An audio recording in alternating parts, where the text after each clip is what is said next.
እመቤት ይህ ያለኝ ብር በሙሉ ነው፣ እባክሽ አሁኑኑ አስቀምጪልኝ። አንተ ልጅ ይህ ሁሉ ብር ከየት ነው የሰረከው አለችው። አይ እመቤት እኔ ከየትም አልሰረኩም፣ በጥረቴ የሰራሁት ብር ነው አላት። ሁኔታህን ተመልከት እስኪ፣ አሁኑኑ ፖሊስ ጠራብሃለሁ፣ እርግጠኛ ነኝ ሰርቀው ነው አለችው። ፖሊስ ከጠራሽብኝ ግን ከስራሽ እንዲያባሩሽ አደርጋለሁም ነበር። ሂዱጣ ከባንክ አንተ ቆሻሻ ሰብሳቢ፣ እንዳንተ አይነቱ ስንት እዚህ ይመጣል መሰለህም አለችው።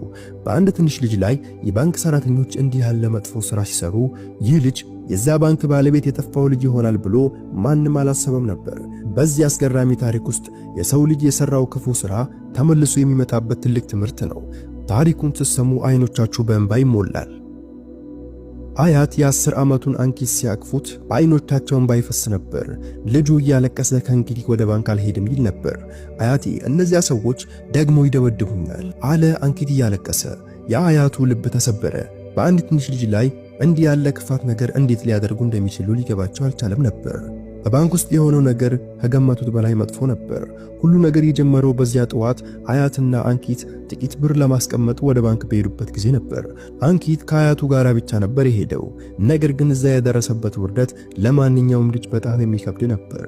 በመስኮት በኩል የተቀመጡት ሁለት ሴት ሰራተኞች አንኪትን ሲያዩት ልክ እንደ ሌባ ነበር ያዩት። አረ ይህን ቆሻሻ ልጅ ተመልከቱት፣ ለምን እዚህ መጣ አለች አንደኛዋ ሰራተኛ ለጓደኛዋ። ለልመና የመጣ ይመስለኛል፣ ወይም ደሞ የሆነ ነገር ለመስረቅ እቅዶ ይሆናል አለች ሁለተኛዋ ሴት እየሳቀች። አው የተቀደደ ልብሱን ስታይ ይታወቃል እኮ እንዲህ ያለ ልጆች ብዙ ጊዜ ጥፋት ሊሰሩ ነው የሚመጡት።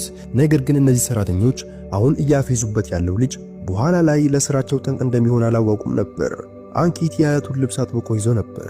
እነዚህ ሴቶች ለምን ሌባ እንዳሉት ሊረዳ አልቻለም። በየዋህ አይኖቹ እንባ ሞሉ። አያቴ እነዚህ ሰዎች ለምን ተቆጡብኝ?